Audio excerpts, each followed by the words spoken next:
Bonsoir mes amis, voici le conte de la 9e excuse issue des excuses ça suffit de notre cher Wayne Dyer et dont le sujet est « Cela n'est jamais arrivé auparavant » ou bien « Cela ne s'est jamais fait auparavant ». Il y a bien longtemps, dans un village figé par le temps et qui se nommait Auparavant, vivaient des habitants qui avaient l'habitude de vivre dans le doute, de faire un pas en arrière ou bien de stagner sur place. L'idée même d'avancer ou de se projeter dans l'avenir leur était tout simplement inconcevable. Chacun vivait dans ses habitudes apprises tout petit dans un ordre bien établi, avec des règles connues à l'avance et dont personne ne se permettait de remettre en cause. Souvent, dans une famille, le fils reprenait le métier du père et la fille celui de la mère. Et c'est ainsi que cela se passait de génération en génération. Si quelqu'un d'un peu plus intrépide se permettait de faire une proposition qui changeait l'ordre des choses, aussitôt il se faisait remettre en place. Autant vous dire que ceux qui avaient des idées originales les gardaient bien au fond d'eux en y mettant un couvercle dessus. Ainsi, pour les habits, il y avait également une règle qui était que tout le monde mettait les mêmes couleurs, blanc et noir. Tout le monde devait penser de la même façon, et le mérite ou les compliments n'existait pas, car tout le monde travaillait pour la communauté. L'individualité ou l'individu tout court, dans son originalité, n'existait pas. La communauté passait avant la personne. Aussi une sorte d'ordre régnait au sein des habitants. Pas de surprise, pas d'émotions difficiles à gérer. Tout le monde s'entendait avec tout le monde, puisque de toute façon, il n'y avait pas d'autre manière de fonctionner. Lorsqu'il y avait un litige, et c'était très rare, les anciens se rassemblaient sous un arbre et faisaient référence au livre sacré où toute chose était écrite depuis des temps immémoriaux. Il était la référence sacrée et la solution au problème. Dans ce monde lisse, cependant, si on y regardait bien, la façon de marcher des habitants était raide, sans saveur, sans fluidité, un pas lent, mécanique, assuré. Même les enfants semblaient avoir le même pas dès leur naissance. Chacun également avait le visage lisse, sans grande expression. Le sourire n'était pas banni, mais il était rare. Personne ne parlait au futur, et les conversations étaient les mêmes dans toutes les maisons. Il n'y avait pas de secret, ainsi pas de conflit.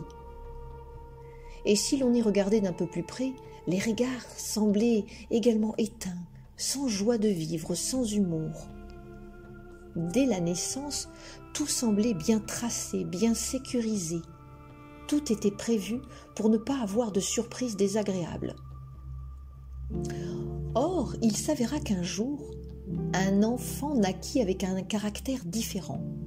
Il n'arrêtait pas de sourire à tout le monde, mais personne ne lui répondait franchement. Au contraire, chacun faisait en sorte que l'enfant se conforme à ce monde monochrome. L'enfant rebelle continuait à sourire et même à rire. Certaines personnes trouvaient cela dérangeant pour l'ordre des choses. Trop de joie rend les gens permissifs, imprévisibles et donnant leur avis à tout bout de champ. Il fut demandé aux parents de tenir un peu mieux leur enfant et de lui inculquer les premières règles de base d'une vie linéaire. Les parents avaient beau faire, cet enfant était né avec la gaieté en lui. Il continua à grandir avec la joie au cœur malgré la vie grise autour de lui. Sa mère, en cachette, lui souriait et sentait dans son cœur comme une petite lumière. Elle passait de longs moments avec son enfant, pas comme les autres, et elle comprenait que cela ne pourrait pas durer toujours ainsi. L'enfant apprit à parler et commença à poser des questions. « Dis maman, pourquoi tout le monde se ressemble ? Dis maman, pourquoi tout le monde est habillé pareil ? Dis maman, pourquoi tout le monde est sérieux ? Dis maman, pourquoi personne ne prononce le mot demain ? Dis maman, pourquoi les autres enfants ne veulent pas jouer avec moi ? Dis maman, pourquoi tu as l'air malheureuse ? Sa mère ne savait que répondre. Mais à la dernière question, elle lui répondit comme une personne raisonnable. Mon enfant, je ne suis pas malheureuse, c'est juste qu'ici nous avons des règles à respecter qui permettent à tout le monde de vivre sans problème. Et trop de joie mettrait trop de liberté dans le cœur des gens, qui oseraient peut-être faire ou dire des choses si différentes de ce que nous connaissons. Et cela peut engendrer la disharmonie. » L'enfant comprit ce que voulait dire sa chère maman. Cependant, il pensait vraiment qu'elle avait l'air malheureuse. Parfois, le soir, quand elle pensait qu'il dormait, elle se mettait à pleurer en cachette. Et si son mari l'avait vue, il se serait mis en colère en disant que l'enfant provoquait déjà de la disharmonie et qu'il fallut qu'il fût confié au conseil des maîtres pour le rééduquer. Aussi la maman se cachait, car elle savait que le conseil des maîtres n'avait aucune tolérance et que son enfant souffrirait de cette rééducation. Puis, en grandissant, l'enfant, comprenant de plus en plus ce qui se passait autour de lui, reposa une question à sa mère. « Tu sais, maman, j'essaie de faire comme les autres, mais je sens qu'au fond de moi, une petite lumière est en train de s'éteindre. Pourquoi n'utilisez-vous jamais le mot « rêve » ?» Sa mère lui demanda de baisser le ton, car ce mot était banni. « Ici, les rêves n'existent pas. Les pensées de liberté n'existent pas. Nous pensons tous de la même façon, c'est la règle. Tu vas finir par nous amener des ennuis. » Alors l'enfant lui dit « Quand je serai grand, je partirai de ce village. Son nom même, auparavant, m'étouffe. Vos règles m'étouffent, et ta tristesse me brise le cœur. Un cœur c'est fait pour battre, pour rire, pour galoper, pour s'envoler, pour rêver et partager. » Son père entendit ce que son fils dit. Il se mit en colère et le chassa de la maison. « Auparavant reste auparavant, dit-il, et ici la règle est « cela ne s'est jamais fait à auparavant, et cela ne se fera jamais. Tu n'as rien à décider. Ici il n'y a pas de rêve, de projet, ici nous vivons selon le livre sacré. Va-t'en, tu ne nous amènes que des ennuis. » L'enfant attristé regarda son père et comprit qu'il ne pourrait rien y changer. Cependant, avant de partir, il dit « Vous vivez avec des règles si vieilles que personne ne se souvient quand et par qui elles ont été écrites. Vous vivez tellement de la même façon et si semblables que vos pas sont raides, vos regards sont durs, vos cœurs compressés et vous n'avez aucun espoir, aucun projet. Tout est rigide en vous. Vous êtes de la même couleur, vous pensez de la même façon, vous vivez dans la même peur et vous n'osez pas vous le dire. La moindre parole originale, le plus simple avis, la plus petite émotion vous font peur car vous ne contrôlez plus rien. Et votre règle, cela ne s'est jamais fait au village auparavant, devient cela ne s'est jamais fait auparavant tout court.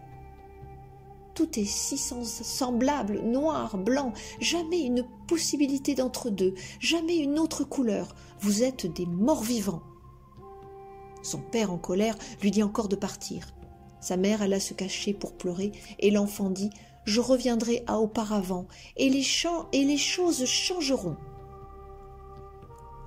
L'enfant devint homme et voyagea de par le monde. Il vit des peuples différents, des contrées somptueuses, fut paré des plus beaux habits, mangea des nourritures extraordinaires et exquises. Il s'enivra des plus beaux parfums et finit par oublier peu à peu son village grisonnant auparavant. Puis un jour, alors qu'il se promenait dans un village, il entendit une conversation entre deux compères, où l'un d'eux, en colère, soutenait que cela ne s'était jamais fait auparavant et que donc cela pourrait être impossible, voire dangereux d'essayer de le faire. Le penser était déjà un danger. L'homme s'avança poliment et demanda la teneur de la conversation.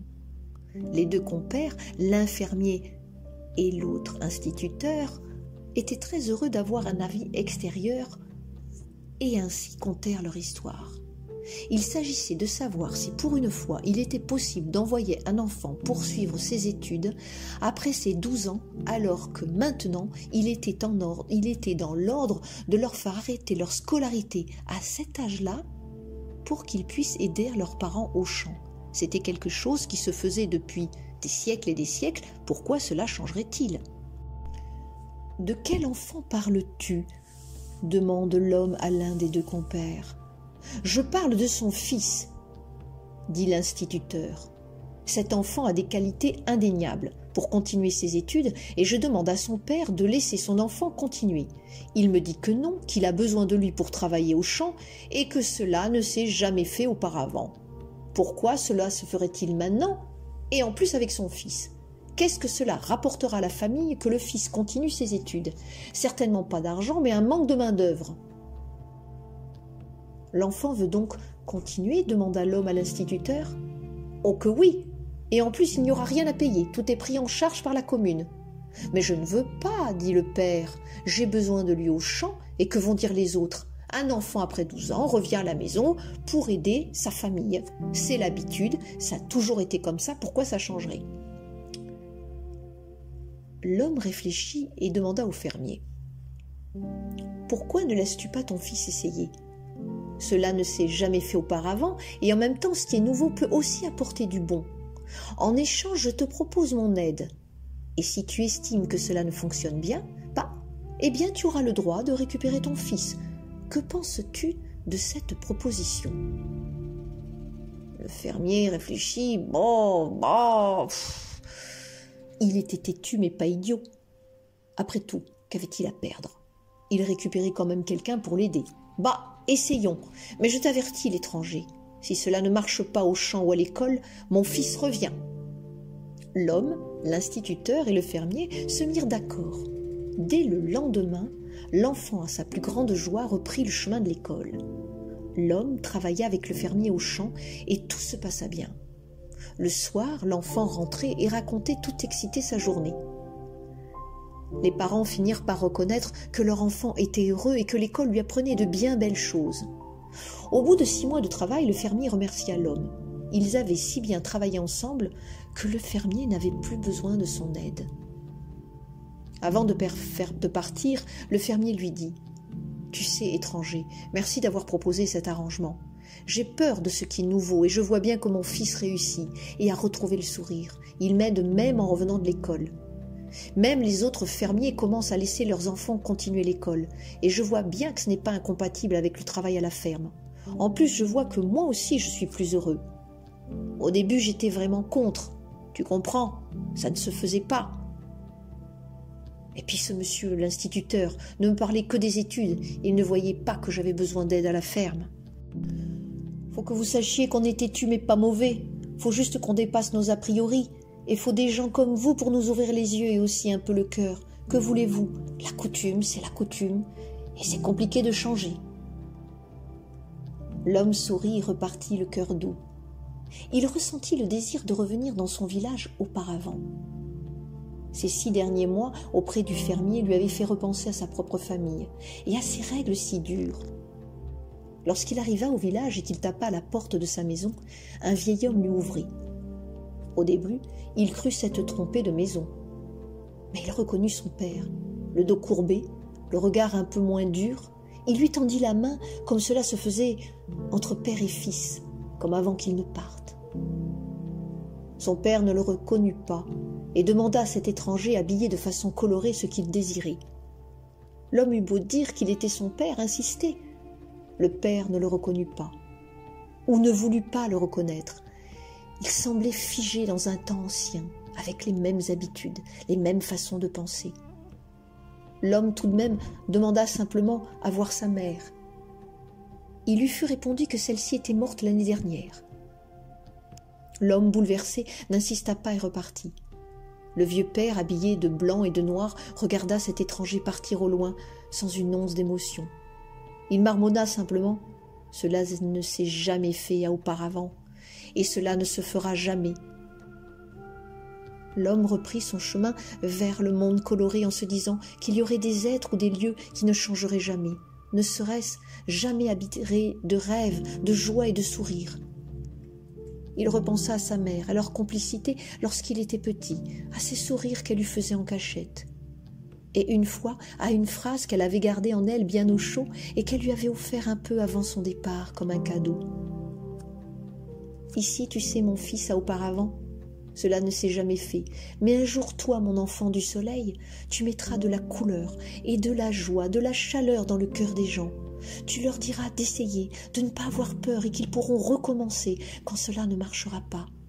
Tu leur diras qu'ils pourront dépasser les règles rigides, qu'ils pourront penser par eux-mêmes et qu'ils entendront en eux une petite musique comme un doux ruisseau leur murmurer aux oreilles que tout est possible. Si tu reviens un jour à auparavant, ne cherche pas à changer les choses, ne juge pas les gens.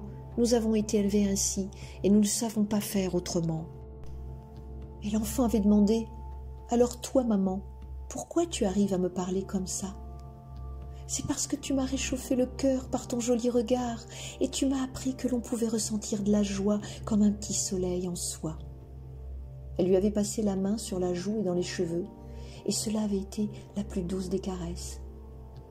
Sur la route, l'homme sourit, pressa le pas, car il avait un destin à vivre, un futur à découvrir et des gens à réchauffer.